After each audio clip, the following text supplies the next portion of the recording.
teman-teman yang sama-sama menghidupi janji Tuhan, bersyukur sebab kebaikan Tuhan menopang kita untuk mengikuti renungan yang dipandu buku Promise and Deliverance sampai hari ke-481. Firman Tuhan adalah janji Tuhan, kata-kata Tuhan sendiri yang selalu mengingatkan dan mengoreksi kita dari dekat. Bila ajak seluruh sahabat BDKA agar berdoa, minta Roh Kudus agar firman Tuhan yang kita dengarkan bukan merupakan hal yang rutin, namun sebagai makanan yang menyehatkan jiwa.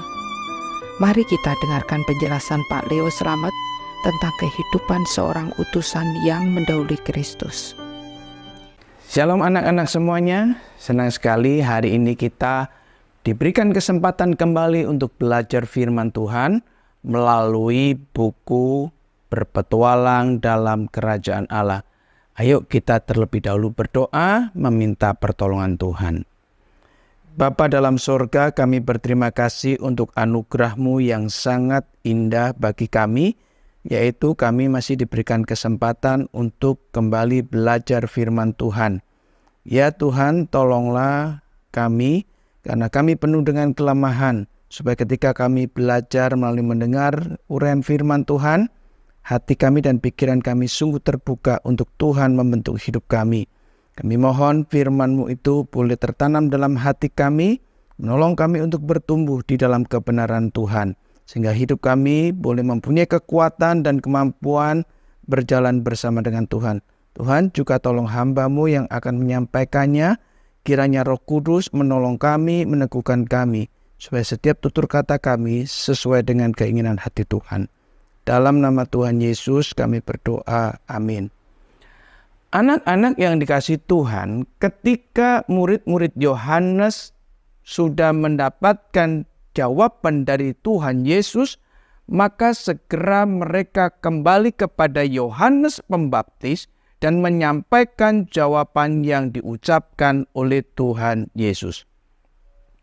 Setelah itu, Tuhan Yesus memberitahukan kepada banyak orang yang ada hadir di situ dan juga kepada murid-muridnya mengenai siapakah sebenarnya Yohanes Pembaptis itu, dengan tujuan supaya orang-orang yang hadir di situ tidak meremehkan Yohanes Pembaptis, tidak memandang rendah Yohanes Pembaptis, tidak memandang hina Yohanes Pembaptis.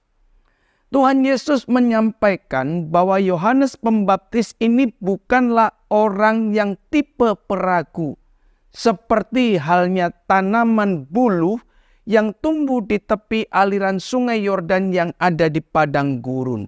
Anak-anak yang dikasihi Tuhan, tanaman buluh ini bukan seperti bulu ayam, tetapi hampir seperti ilalang, hampir seperti pohon jagung yang berbunga, yang biasanya ditiupkan, digoyangkan oleh angin ke sana kemari.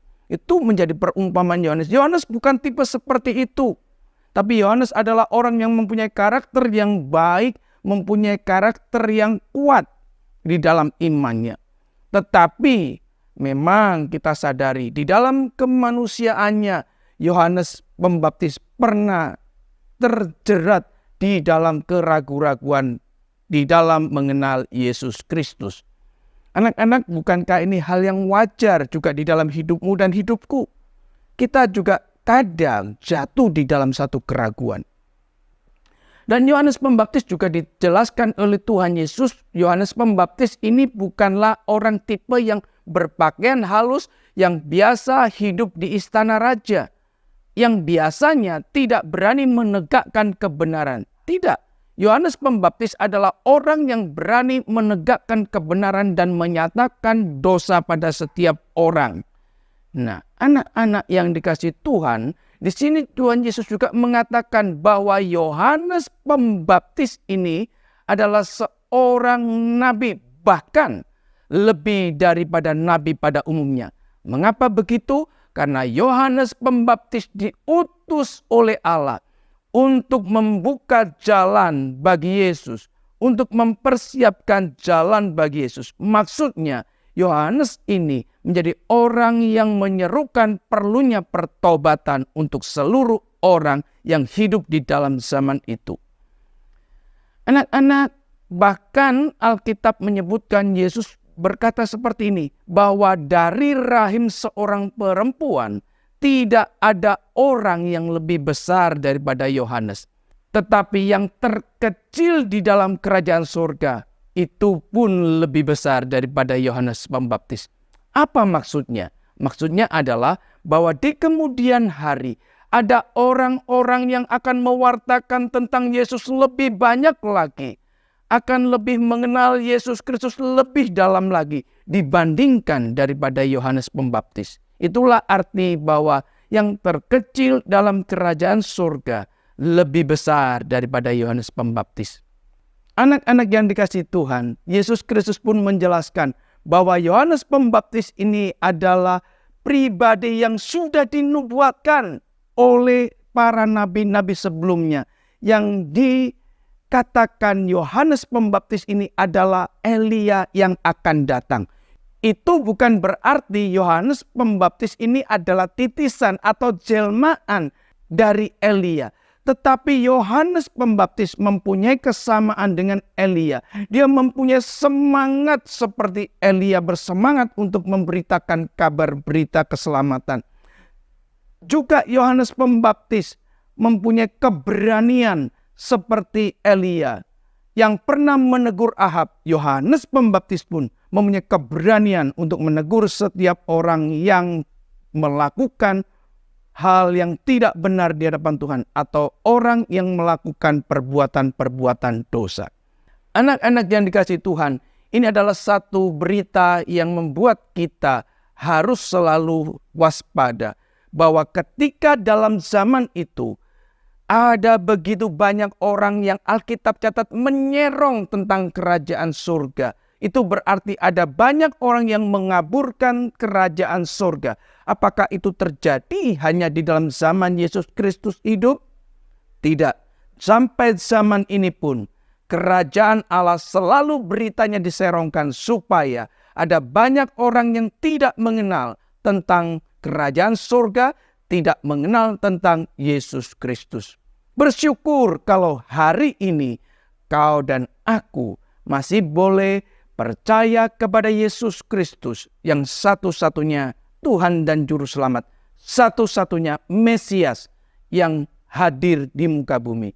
Anak-anak yang dikasihi Tuhan, jikalau engkau pada hari-hari yang lalu pernah jatuh di dalam keraguan akan satu-satunya Juru Selamat yaitu Yesus Kristus, hari ini janganlah kau ragu-ragu lagi. Seperti yang Yesus berikan jawaban kepada Yohanes Pembaptis, kau dan aku seharusnya sudah tidak menjadi ragu-ragu di dalam percaya kepada Yesus Kristus. Amin. Mari kita sama-sama tundukkan kepala dan kita berdoa. Bapa di dalam sorga, kami sungguh bersyukur dan berterima kasih kalau dalam perjalanan hidup daripada Yohanes, waktu itu Yohanes sempat mengalami keraguan, tetapi Tuhan menguatkan supaya Yohanes tidak jatuh dalam keraguan yang lebih dalam lagi. Tapi Tuhan membangkitkan Yohanes untuk mengerti bahwa Yesus Kristus adalah Mesias sejati. Demikian juga Tuhan tolong kami supaya perjalanan iman kami ke depan, kami tidak jatuh dalam keraguan-raguan. Dan kami tetap percaya Yesus Kristus adalah Tuhan dan Juru Selamat satu-satunya. Terima kasih ya Tuhan. Dalam nama Tuhan Yesus kami berdoa. Amin.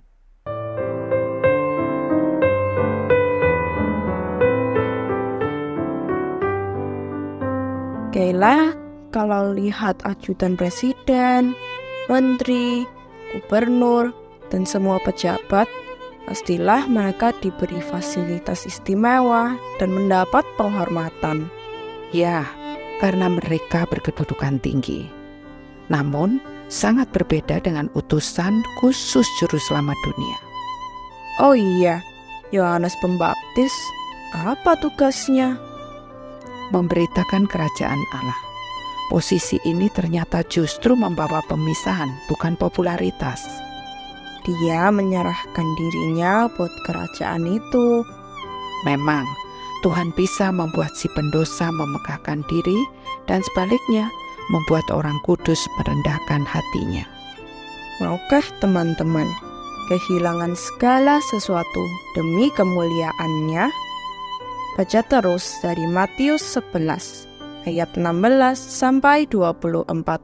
Semangat!